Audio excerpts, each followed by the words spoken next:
ప్రియమైన దేవుని బిడ్డలారా, ఆయన ప్రేమ మమ్మల్ని బలవంతం చేస్తుంది. మరి దైవజనులు విజయ్ కుమార్ అన్న మేము కలిసి అమ్మ ప్రార్థనకి రండమ్మ అని చెప్పింది మాకు పని బాటలేక కాదు.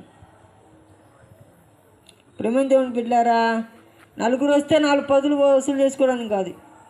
ఇది కానుక బట్టే కూడి కాదు. ప్రియమైన దేవుని బిడ్డలారా, మీరు వచ్చి దేవుని గురించి తెలుసుకుంటే చాలు. దేవుడి పేర పైన వచ్చి మీరు ఏదైనా ఇస్తే తీసుకుంటా, ఈ పని స్తోత్రం. మీరు రక్షించబడితే చాలు, ఆయన ప్రేమను గ్రహిస్తే చాలు. 10,000 మందిలో గుర్తించగలిగిన యేసు ప్రభు మనుషులు చూడని వాళ్ళని వాడుగా అయిపోయాడండి. తల మీద ముళ్ళకిరీటం పెట్టారు, రెల్లు అనగా కర్రతో కొట్టారండి. ప్రియమైన దేవుని బిడ్డలారా, మన తలలో చిన్న పుండులు వేస్తేనే ఎంతో బాధపడతాం. అరిచేతిలో పినిసి గుచ్చుకుంటే చాలా బాధగా ఉంటుంది. అటువంటిది ప్రభువైన యేసుక్రీస్తు చేతులకి ప్రియమైన దేవుని బిడ్డలారా మేకులు దిగబడ్డాయి. ఆయన వీపంతా దున్నబడిందండి. ప్రియమైన దేవుని బిడ్డలారా, ఆయన నిన్ను ప్రేమిస్తున్నాడు, నేను కోరుకుంటున్నాడు. 2 చేతులు సిలువలో ప్రియమైన దేవుని బిడ్డలారా ఆ కొయ్యి మీద అటో చేపెట్టి అని పిలుస్తున్నాడు.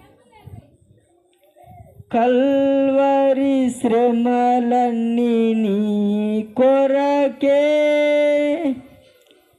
ఘోర సిలువ మోసే కృంగుచునే.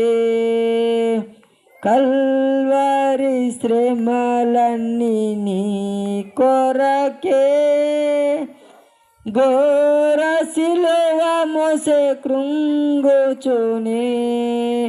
గాయములాచే బాధ నుండి రక్తము కార్చి హింస నుండి సిలువలో వ్రేలాడే నీ కొరకే, సిలువలో వ్రేలాడే యేసు నిన్ను పిలచుచుండే.